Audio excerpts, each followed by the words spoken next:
বাৰু মইনাহঁত, আজি মই তোমালোকক এটা সাধু ক'বলৈ ওলাইছোঁ। সাধুটো শুনিবা দেই। এজন মানুহ আছিলে। এই সাধুটো এটা সময়ত পাঠ্যপুথিটো আছিলে আমি পঢ়াৰ দিনতে।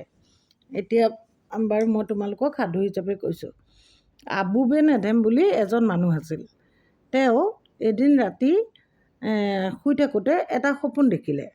সপোনটো দেখি তেওঁ সাৰ পাই গ'ল আৰু সাৰ পাই পেলাই তেওঁৰ ৰুমত দেখা পালে কি যে ৰুমটো একদম জোনৰ পোহৰৰ দৰে ফটফটীয়া পোহৰ পৰি আছে আৰু তাত এপাহ পদুম ফুলৰ মাজত এজন মানুহে বহি কিবা লিখি আছে।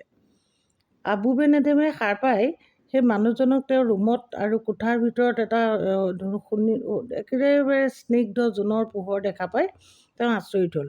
হৈ পেলাই তেওঁ কি কৰিলে, মানুহজনক সুধিলে যে আপুনি কি লিখি আছে। তেতিয়া সেই মানুহজনে ক'লে যে হেৰি নহয়, তেওঁ মানে দেৱদূতজনে ক'লে যে মই ঈশ্বৰক ভালপোৱা মানুহৰ নামখিনি লিখি আছোঁ ইয়াত। তেতিয়া আবুবেন এডেমে সুধিলে যে মোৰ নামটো বাৰু সেইখন তালিকাত আছেনে? তেতিয়া দেৱদূতজনে ক'লে যে নাই, আপোনাৰ নামটো ইয়াত নাই। তেতিয়া তেওঁ নাই বুলি শুনাৰ পাছতো কিন্তু প্ৰফুল্ল মনে আকৌ সুধিলে যদি এইখন লিষ্টত মোৰ নামটো নাই তেতিয়াহ'লে আপুনি মানুহক ভালপোৱা এজন মানুহ হিচাপেই মোৰ নামটো লিখি ৰাখিব। তেনেকৈ ক'লে আৰু কোৱাৰ পাছত তেওঁ কথাষাৰ কোৱাৰ অলপ সময়ৰ পাছতে সেই দেৱদূতজন তাৰ পৰা অন্তৰ্ধান দিলে, নাইকিয়া হ'ল। অন্তৰ্ধান দিলে মানে নাইকিয়া হ'ল। তাৰ পাছত পিছদিনাখন আকৌ ৰাতি আবুবেন এডেম শুই আছে। তেনেকুৱাতে সেই দেৱদূতজন আকৌ আহি ওলাল, হাতত এডাল জোৰ লৈ আহিছে। জোৰ বুলি ক'লে বুজি পোৱানে? এডাল জুই পোহৰ কৰিবৰ কাৰণে এডাল জোৰ হাতত লৈ আহিছে।